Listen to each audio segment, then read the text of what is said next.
This is Bobby from AmericanSpeedMetal introducing our new twin turbo headers and twin turbo header kits for the LS Chevy engine. We're calling this our hybrid header series, considering they're not true long tube headers and they're not true log style headers.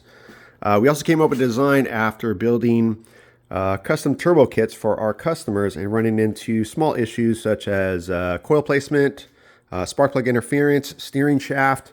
Lower cars had problems with tires hitting turbos on some of them. We also came with a design also for us to help us be efficient in our production to help keep our costs down. Also came up with a design to allow the mechanic DIY guy to be able to install it himself at home with very minimal modifications. We are still currently in the prototype testing phase, so we will get as much information as we can and we'll pull it on our Instagram and our website page for technical advice, for questions, and it will come with everything you see, except we are missing a few parts here because of the prototype phase. But it will come with the turbos, wastegates, cold side, hot side, oil return, and etc.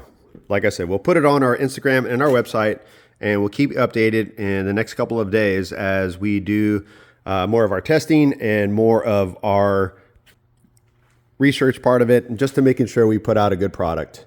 Prices are going to start about $7,800 complete, and with plenty of technical and information and anything that can help the ease of installation. Thanks for watching.